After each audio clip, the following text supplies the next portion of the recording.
It feels incredible working with K-pop idols. I mean, they are idols. You know, in general, like I've had an incredible experience working with BTS and absolutely incredible experience working with Monsta X. Not just on the human level, because as friends, they're just really great guys, a lot of bonding, but they're professionals in their field. They're masters of their craft.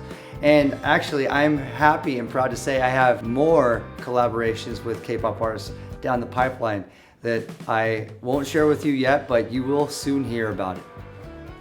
Well, when I look in the mirror and I see these, this is Steve Aoki. So it would be cutting Steve Aoki down. I don't think there's any room for me to cut the hair anytime soon.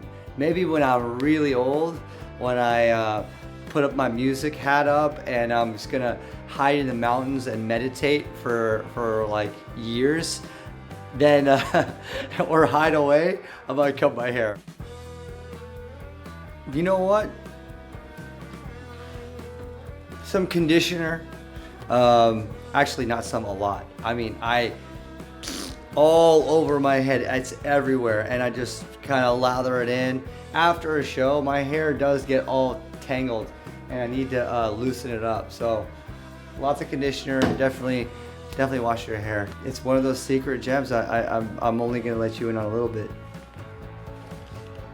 I started DJing in 2003 and I was playing small bars and small clubs in LA, and that was fun. And I love what I was doing until I saw a Daft Punk concert, the one they did, the Alive tour in 2007.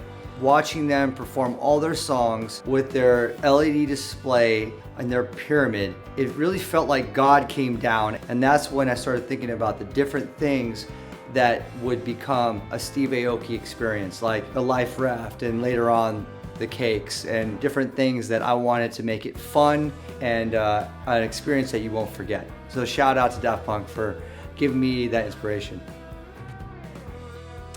I'm gonna start it off like this. I'm on this body fat percentage challenge to get below a certain percentage, and it's not allowed me to eat some of my favorite foods. And I have a long laundry list of the foods I love and the foods I crave. But my favorite food is as simple as a slice of pizza. A really good slice of pizza. If you give me a slice of pizza after a show, it's gone. So I have to give it to pizza. I think everyone loves pizza. And I gotta plug it, in LA, if you ever come to LA, you gotta try my pizza, Pizza Aoki. The cakes started in 2011, so over 8 years ago. I've calculated at least I've caked over 15,000 people to this point. I was promoting an artist on my label on Dimmock, an artist called Autoerotic. They have a song called Turn Up the Volume, where in the music video, these cakes were exploding in people's faces.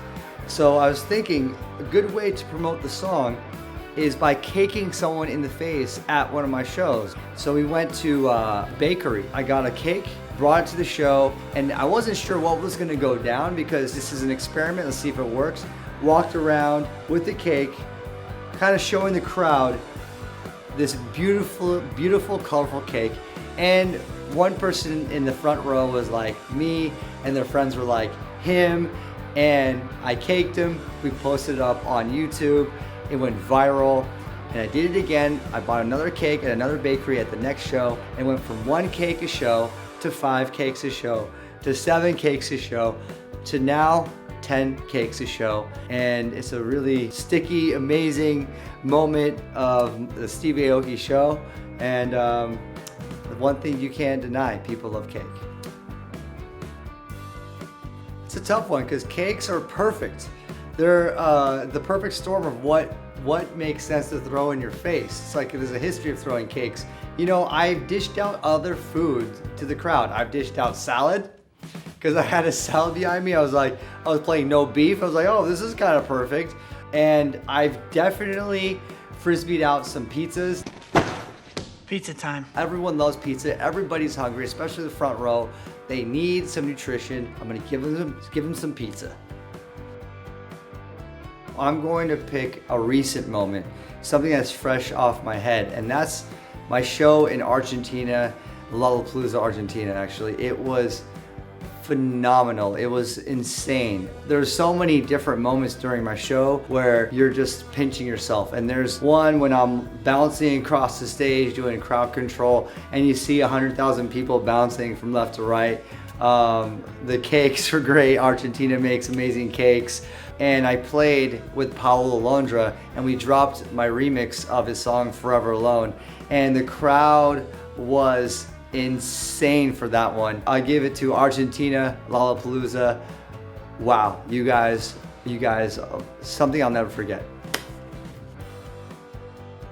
So what goes through my mind when I'm making music? Well, every song has a completely different story.